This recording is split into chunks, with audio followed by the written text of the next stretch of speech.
할렐루야.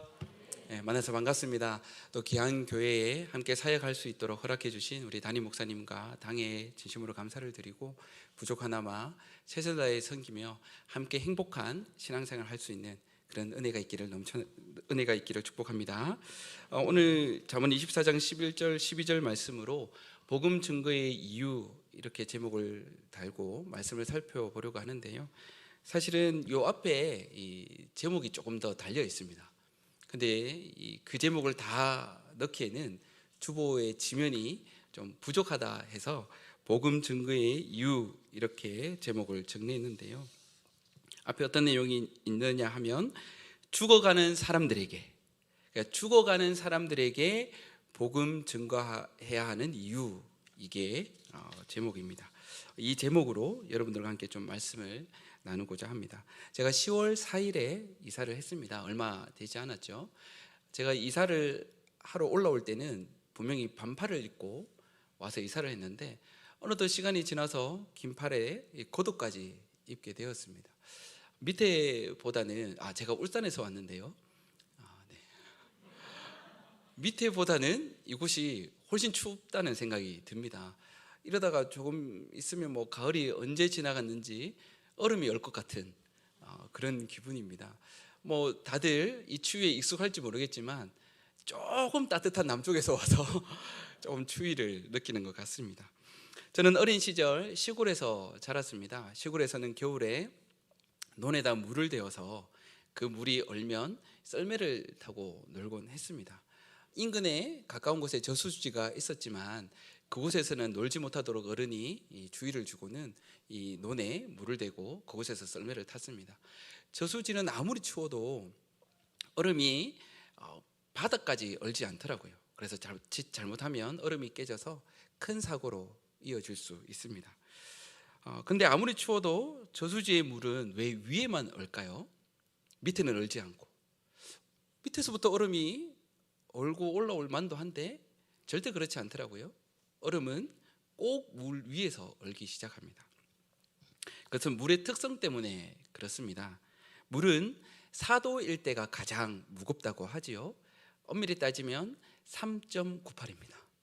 4도가 되면 얼음은 가장 무게가 무거워지고 그것보다 온도가 낮아지면 가벼워져서 수면 위쪽으로 물이 올라가게 되죠. 그러면 위에 올라가는 물은 계속해서 차가워지기 때문에 0도 이하가 됐을 때에 결국 얼게 됩니다. 그래서 얼음은 위에만 얼고 밑에는 이 얼음이 단열 효과를 가져다 주기에 4도 정도가 계속해서 유지된다고 합니다. 그래서 겨울이 되면 물고기들이 밑에서부터 만약에 얼음이 차서 올라온다면 생물들이 살 수 없을 것 같아요. 근데 위에만 얼기 때문에 그 아래에서 겨울철에 물고기들이 생명을 유지할 수 있습니다. 이처럼 얼음이 어는데도 하나님의 창조 목적이 있습니다. 얼음이 단순히 4도에 가장 밀도가 높고 무게가 있고 그래서 아래로 가라앉고 그것보다 낮은 온도의 물이 위로 올라가서 얼게 되고 하나님께서 세밀하게 디테일하게 간섭하셔서 창조하셨음을 보게 됩니다. 심지어 물이 어는 것도 하나님의 창조 목적이 있다면 저와 여러분은 어떨까요? 하나님께서 저와 여러분을 만드시고 우리에게도 하나님의 목적을 담지 않으셨을까요? 저는 그 목적이 하나님께서 예수님을 이 땅에 보내신 목적과 동일하다 믿습니다. 예수님께서 이 땅에 왜 오셨습니까? 나를 살리러, 나에게 새 생명을 주시고자 이 땅에 오셨지요. 동일하게 우리에게도 그 목적을, 그 사명을 주셨습니다. 저와 여러분을 통하여 죽어있는 영혼들을 다시 한번 예수님께로 인도하여 새 생명을 얻을 수 있는 그 목적을 우리에게 주셨음을 믿습니다. 새가족 행복축제를 이제 한 주 앞두고 있습니다. 오늘 이 밤에 하나님이 주시는 말씀을 통해 왜 우리가 죽어가는 영혼들에게 복음을 증거해야 되는지 세 가지로 살펴보려고 합니다. 죽어가는 사람들에게 복음을 증거해야 하는 이유, 제가 첫째 하면 조금 수고스러우시더라도 같이 한번 읽어주시기 바랍니다. 죽어가는 사람들에게 복음을 증거해야 하는 이유, 첫째, 하나님께서 강하게 요청하시기 때문입니다. 네, 하나님께서 강하게 요청하시기 때문입니다. 잠언 24장 11절 말씀 함께 읽습니다. 너는 사망으로 끌려가는 자를 건져주며 살육을 당하게 된 자를 구원하지 아니치 말라. 네, 뭔가 조금 어색하고 복잡하지 않습니까? 살육을 당하게 된 자를 구원하지 아니하려고 하지 말라. 아니치 말라. 그냥 단순하게 건져주라, 살려라, 복음 전하라 이래도 될 것 같은데, 살육을 당하게 된 자를 구원하지 아니하려고 하지 말라. 왜 이렇게 복잡하게 말씀을 하시는 걸까요? 구원하지 아니하려고 하지 말라. 부정이 2번 사용되었습니다. 여러분에게 질문을 하나 드리겠습니다. 안 듣고 대답해 주시면 감사하겠습니다. 첫 번째입니다. 저 결혼하고 싶어요. 이것과 저 결혼했습니다. 두 번째, 결혼 안 하고 싶은 게 아니라고요. 제가 연기를 좀 잘했습니까? 1번과 2번 중에 누가 더 결혼하고 싶어 하는 것? 2번이죠. 11절에 꼭 이런 것과 같습니다. 부정의 부정은 강한 긍정을 나타냅니다. 구원하지 아니하려고 하지 말라. 이 말씀은 꼭 구원해야 된다, 꼭 건져야 된다, 이거 아니면 안 된다, 이것을 우리에게 강조하고 있는 하나님의 말씀입니다. 하나님께서 강하게 말씀하고 계시는데, 그런데 왜 이렇게 강조를 하고 우리에게 강하게 말씀을 하실까요? 그 이유가 무엇일까요? 하나님께서 사랑하시는 그 영혼들이 지금 사망으로 끌려가고 있고 살육을 당하게 되었기 때문입니다. 하나님의 아들이자 하나님이신 예수 그리스도의 그 피값을 지불해서라도 그 영혼을 살리기를 원하시는 그 하나님께서 사망으로 끌려가는, 살육을 당하는 이 영혼들을 누가 가서 건질까? 그렇기에 그 애타는 마음으로 우리에게, 이미 구원받은, 이미 새 생명을 받은 우리에게 가라, 그들을 건져내라, 그들을 구원하라 강하게 요청하고 있습니다. 하나님께서 강하게 요청하실 수밖에 없으시지요. 얼마나 하나님의 마음이 애타시겠습니까? 영상을 하나 보려고 합니다. 월리엄 부스라는 이 구세군을 창설한 목사님의 이야기인데요, 그 목사님이 본 환상을 각색한 영상입니다. 잠시 함께 보겠습니다.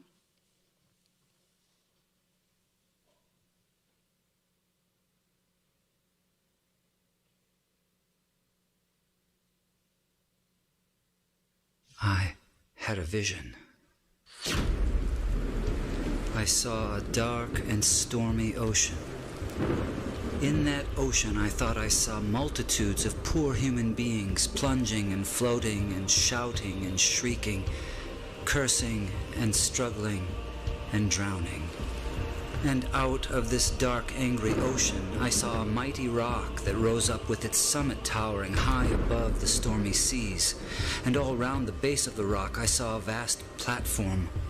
And on this platform, I saw with delight a number of the poor wretches continually climbing out of the angry ocean.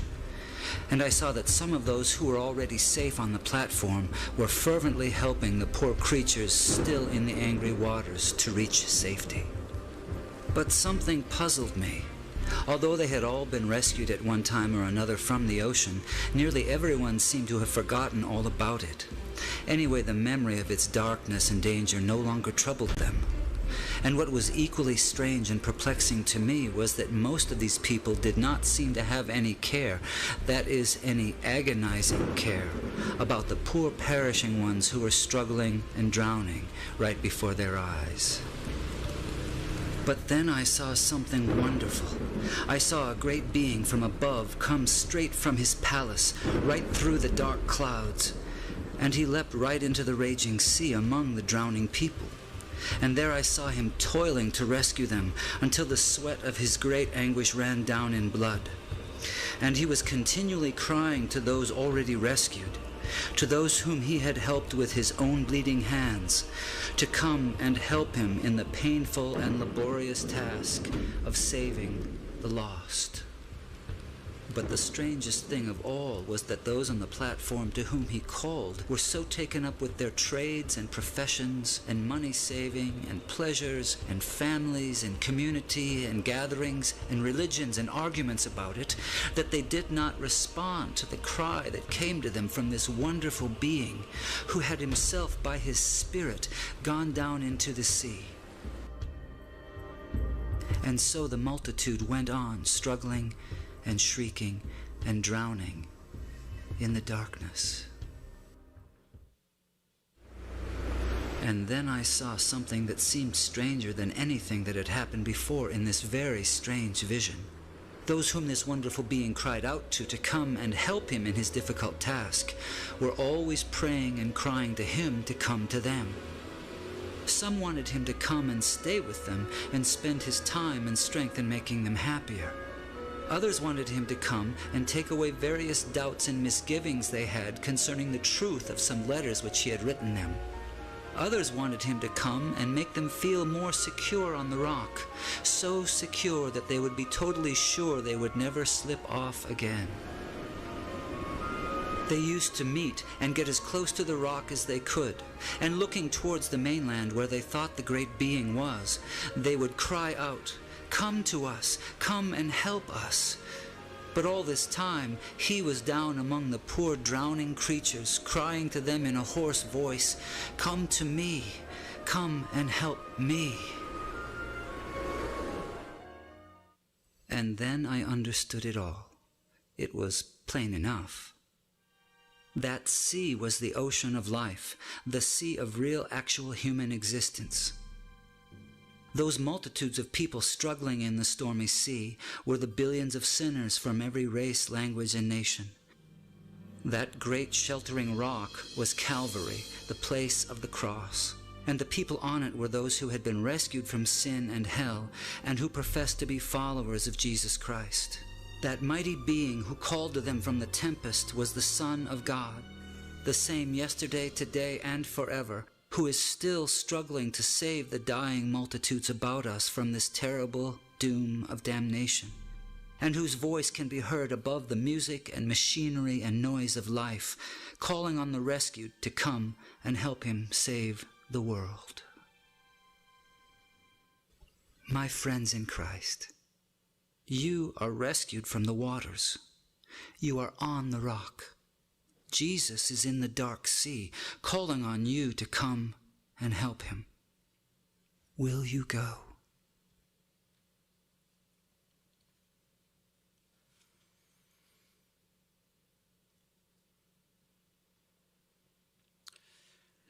윌리엄 부스가 본 환상, 그 환상 속에서 예수님이 외치고 계십니다. 와서 나를 도우라. 이 외침은 오늘 우리를 향한 외침인 줄 믿습니다. 영상 마지막에 그 물음에 마음이 찔립니다. 사랑하는 여러분, 가시겠습니까? 이번 한 주뿐만 아니라 우리의 전 삶을, 전 인생을 통해 계속해서 나아가는, 복음을 들고 나아가는 저와 여러분이 되기를 축복합니다. 누가복음 19장 10절 말씀입니다. 우리 함께 읽습니다. 인자에 온 것은 잃어버린 자를 찾아 구원하려 함이니라. 아멘. 예수님께서 이 땅에 오신 것은 잃어버린 자를 찾아 구원하시기 위해서입니다. 저와 여러분이 하나님의 마음을 완전히 이해할 수는 없지만, 그러나 조금이라도 애타는 심정을 이해할 수 있다면, 함께 눈물 흘릴 수 있다면, 하나님의 이 강한 부르심 앞에 우리는 순종하며 반응하게 되리라 믿습니다.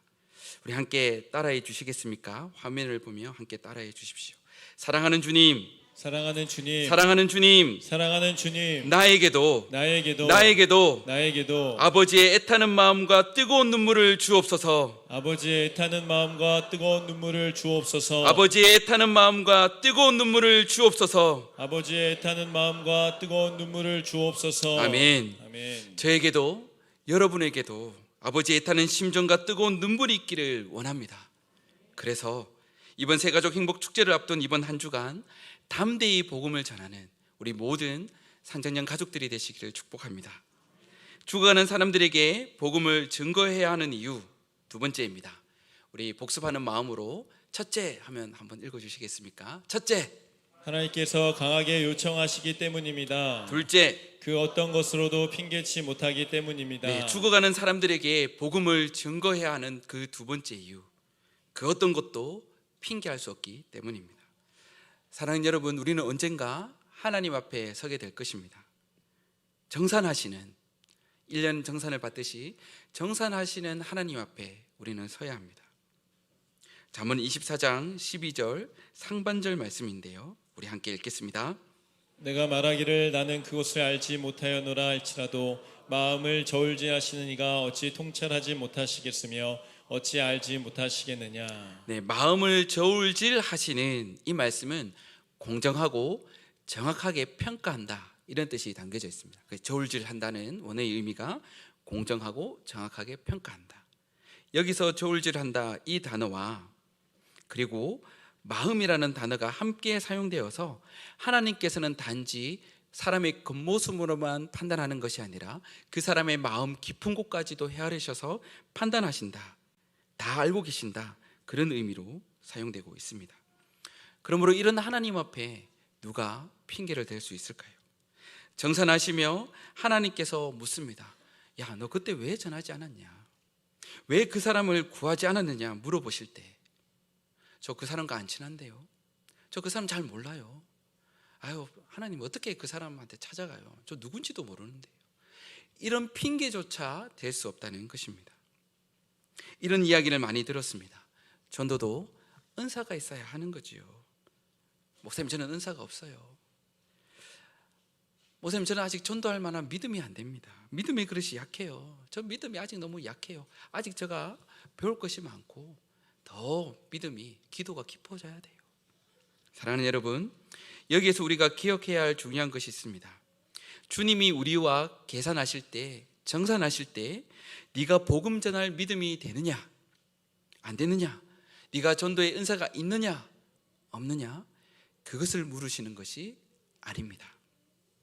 예수 안 믿으면 지옥 간다는 사실 너 그거 알고 있어? 이것을 우리에게 물으신다는 것입니다.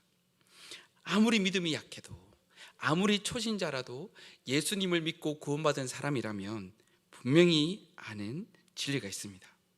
예수님 안 믿으면 지옥 간다는 사실입니다. 그러므로 복음을 전하는 것은 믿음의 크기의 문제가 아닙니다. 은사의 문제가 아니라 상식이요 신앙의 기본적인 문제입니다. 내가 예수님의 죽으심과 부활하심으로 죄의 용서함을 받아 구원을 받았음을 믿는다면, 그러한 자라면 그 누구도 이 복음을 전하는 것에 피할 자가 없습니다. 예수님의 구원을 맛보아하는 성도라면 복음 전하기에 아주 적합한 사람이라는 것을 우리는 이 시간에 믿음으로 고백해야 될 것입니다. 그럼에도 복음 전해야 하는 것을 알면서도 무관심 혹은 여러 가지 핑계로 복음 전하지 않는 우리의 마음을 주님께서 다 알고 계신다 말씀하고 있습니다. 오늘 말씀을 통해 하나님의 백성들이 세상을 향해서 그저 반감만 하는 자세, 바로 그것을 책망하고 있습니다. 우리의 무관심으로 말미암아 사망으로 끌려가고 있는 자들을 내버려 두고 있는 이런 것을 책망하고 있습니다. 살육당하게 된 자를 지켜보고만 있는 우리를 책망하시는 것입니다. 아무런 관심도 아무런 안타까움도 없는 그 마음을 하나님께서는 꿰뚫어 보시고 우리에게 책망하시는 것입니다. 사랑하는 여러분, 우리는 언젠가 하나님 앞에 서서 정산해야 될 때가 올 것입니다. 왜 눈앞에서 죽어가는 사람들을 구하지 않았느냐 이렇게 물어보실 때 혹 하나님을 납득시킬 만한 그 이유가 있으시다면 전도 안 하시고 그냥 다른 일 하셔도 됩니다.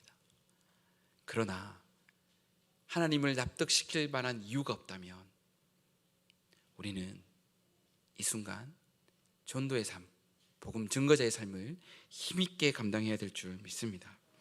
잠언 24장 12절 하반절 말씀을 함께 보겠습니다. 내 영혼을 지키시는 이가. 네, 오늘 이 본문 12절 하반절 말씀을 보면 우리의 영혼을 지키신다 말씀합니다. 우리의 영혼을 지키시는 이유, 왜 우리들을 지키십니까? 더 나아가서 우리에게 생명 주시고 건강 주시고 죽을 고비에서 살려주시고 복을 주시는 그 이유가 무엇일까요? 적어도 오늘 본문을 통해 알 수 있는 것은 하나님께서 우리를 지키시는 그 이유, 바로 사망으로 끌려가는 자들을 구원하라, 살육당하는 자를 건져라, 바로 거기에 이유가 있습니다. 하나님은 우리의 힘이십니다. 하나님은 우리의 방패이십니다. 환난 날에 만날 큰 도움이시고 기가 막힌 수렁에서 건져내실 우리의 유일한 소망이 되십니다. 하나님 우리의 생명이십니다. 하나님 우리의 전부이십니다. 그 이유가 무엇일까요? 오늘 본문에 비롯하면 죽어가는 자를 살리라고, 살육당한 자를 건져내라고 우리의 힘이 되시고 우리의 능력이 되시고 우리의 방패가 되시는 것입니다. 주님이 이렇게까지 죽어가는 사람들에게 복음 전하기를 원하십니다. 그러므로 하나님 앞에 그 어떤 것도 핑계 댈 수 없음을 우리는 분명 기억해야 될 것입니다. 죽어가는 사람들에게 복음을 증거해야 하는 이유 세 번째입니다. 귀찮으시더라도 복습한다는 생각으로. 첫째, 하나님께서 강하게 요청하시기 때문입니다. 둘째, 그 어떤 것으로도 핑계치 못하기 때문입니다. 셋째, 하나님께서 행위대로 보응하시기 때문입니다. 죽어가는 사람들에게 복음을 증거해야 하는 이유 세 번째, 하나님께서 갚아주시기 때문입니다. 우리 잠언 24장 12절 하반절 말씀 같이 읽습니다. 그가 각 사람의 행위대로 보응하시리라. 여기서도 우리가 한 가지 기억해야 할 것이 있습니다. 내가 너를 사랑하니까 전도해, 내 사랑을 받기 위해서 전도해야지, 이런 것이 아닙니다. 내가 복음 증거하면 내가 너를 지키고 보호하며 도와주겠다, 이것도 아닙니다. 이러한 것들은 이미 우리에게 주셨습니다. 이거 말고 여기에 더 큰 상을 더하여 주겠다, 이게 바로 오늘 말씀이 담고 있는 의미입니다.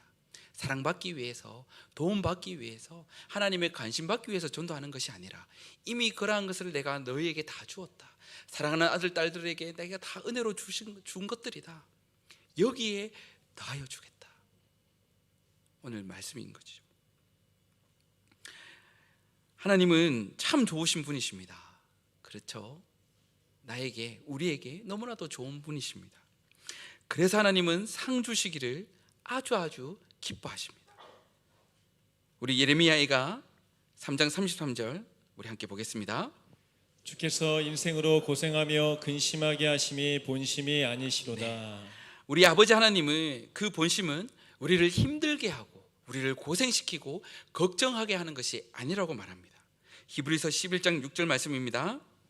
믿음이 없이는 기쁘시게 못하나니 하나님께 나아가는 자는 반드시 그가 계신 것과 또한 그가 자기를 찾는 자들에게 상 주시는 이심을 믿어야 할지니라. 찾는 자들에게 상 주시는 이다, 이렇게 말씀하고 그것을 믿어라 말씀하고 있습니다. 마태복음 5장 12절 말씀입니다. 기뻐하고 즐거워하라, 하늘에서 너희의 상이 큼이라. 너희 전에 있던 선지자들을 이같이 핍박하였느니라. 뭐라고 말씀합니까? 너희의 상이 큼이라. 하나님은 우리에게 상을 막 주고 싶어 하시는 분이십니다. 안 받겠어요? 저 충분해요. 아닙니다. 막 주고 싶어 하시는 분이십니다. 우리 친정에 다녀오시는 분들, 친정어머니가 살아계시면 이것저것 많이 챙겨주시죠. 챙겨주기 전에 먼저 털어오기도 하지만 그런 마음이세요. 하나님은 자꾸 주고 싶어 하시는 분이십니다.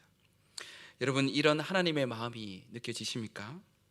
전도하라고 하신 것은 저와 여러분에게 부담 주고 싶어 하시는 것이 아닙니다. 부담을 주기 위해 그렇게 강요하시는 것이 아닙니다. 상 주시려고, 우리에게 상을 주고 싶어서 그렇게 전도하라, 영혼을 구원하라, 생명을 살려라 말씀하는 것입니다. 성경에서 복음 증거의 원리를 우리가 찾아볼 수 있는데요, 복음을 전해서 영접하지 않으면 돌아서라. 믿게 하는 책임은 우리에게 있는 것이 아니라 하나님이 알아서 하실 것이다, 성경은 그렇게 말하고 있습니다. 복음 전해서 다 믿는 것이 아니라는 것이죠. 복음 전해서 그 사람이 믿고 안 믿고는 우리의 책임이 아니라 하나님께서 알아서 하실 일이다, 성경은 말합니다. 우리 말씀을 같이 한번 보겠습니다. 누구든지 너희를 영접도 아니하고 너희 말을 듣지도 아니하거든 그 집이나 성에서 나가 너희 발의 먼지를 떨어버리라. 이 동네에서 너희를 핍박하거든 저 동네로 피하라. 영접하지 않으면 끝까지 남아서 증거하라, 믿을 때까지 증거하라 말씀하지 않고 먼저 나오라 말씀하고 있습니다. 우리 한번 따라서 해볼까요?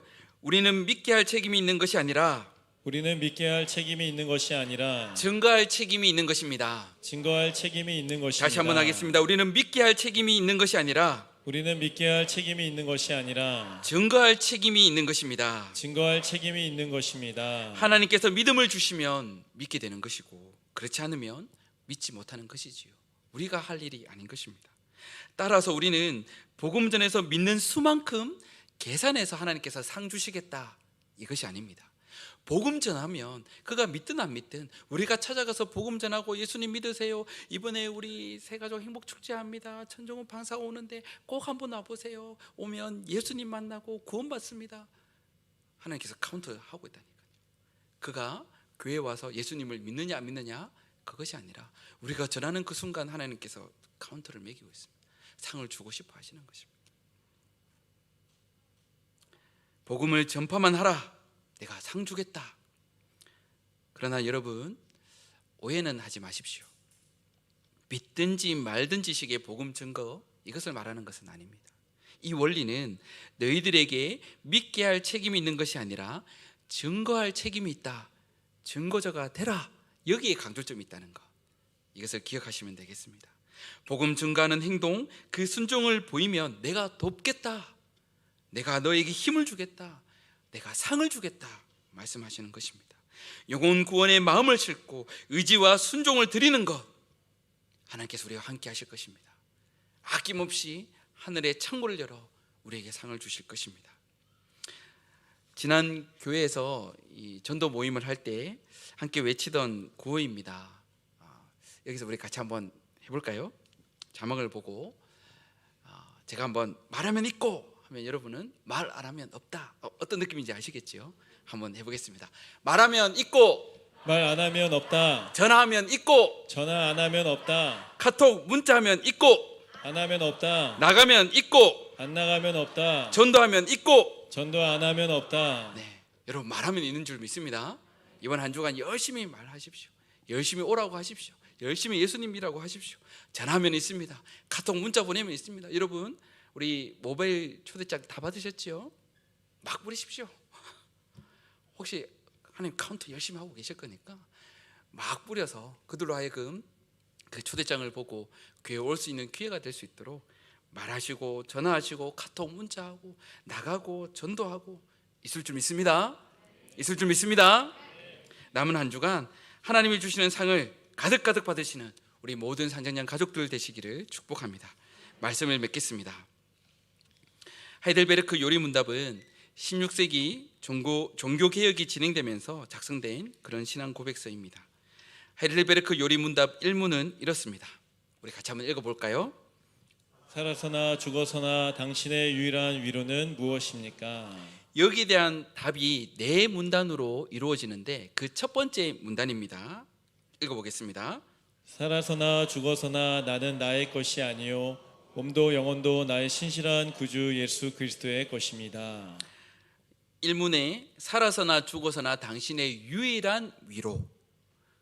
여러분, 살아서만 받는 위로가 아닙니다. 죽어서도 받을 수 있는 영원한 위로가 무엇인가 우리에게 묻고 있습니다. 거기에 대한 답의 첫 번째 문단, 살아서나 죽어서나 나는 나의 것이 아니요 몸도 영혼도 나의 신실한 구주 예수 그리스도의 것입니다. 아멘. 살아서나 죽어서나 우리의 유일한 위로가 무엇입니까? 내가 나의 것이 아니라 바로 예수님의 것이라는 그 사실입니다. 우리 함께 고백해 볼까요? 같이 한번 읽어보겠습니다. 우리 믿음의 고백을 담아봅시다. 살아서나 죽어서나 나의 유일한 위로는 내가 내 것이 아니고 나의 구주 예수 그리스도의 것이라는 사실입니다. 아멘. 이 사실이 저와 여러분의 위로가 되기를, 우리의 마음 깊은 곳을 위로할 수 있는 믿음의 고백이 되기를 축복합니다. 여러분, 세상에는 이런 위로가 없습니다. 세상 사람들은 살아서 받을 그 위로만 바라보며 열심히 달려가지만 그 위로조차도 그들은 붙잡을 수가 없습니다. 그런데 저와 여러분은 예수님 때문에 살아서도 위로가 될 뿐만 아니라 죽어서도 영원한 위로가 되는 예수님의 소유가 되었습니다. 하나님의 아들과 딸이 되었습니다. 여러분, 이 위로가 이 세상에 얼마나 필요한지 모르겠습니다. 특별히 어려운 시기를 우리가 살아가고 있습니다. 많은 사람들에게 위로가 필요할 때이지요. 진정한 위로를 이번 기회에 우리가 나눠주지 않겠습니까? 나에게 주어진 이 유일한 위로, 살아서나 죽어서나 나에게 주시는 이 유일한 위로를 이번 한 주간, 이번 기회에 우리가 증거하고 나누고 그 유일한 위로 속으로 그들이 돌아올 수 있도록 초대하는 놀라운 은혜가 있기를 축복합니다. 하나님의 강한 요청에 반응하지 않으시겠습니까? 순종하며 증거하는 자에게 놀라운 상을 주실 것입니다. 이 상의 주인공이 되시기를 축복합니다. 축복합니다. 그리스도의 향기이며 복음의 편지인 저와 여러분을 통해 예수님의 생명과 사랑이 흘러가기를 축복합니다. 우리가 남은 한 주간 동안 여러분들이 다시 한번 마음을 모으고 힘을 내서 복음의 증거자가 되시도록 이 시간 하나님께서 여러분을 축복하심을 이 찬양을 통해 나누었으면 좋겠습니다. 우리 함께 너는 그리스도의 향기라 함께 찬양하겠습니다.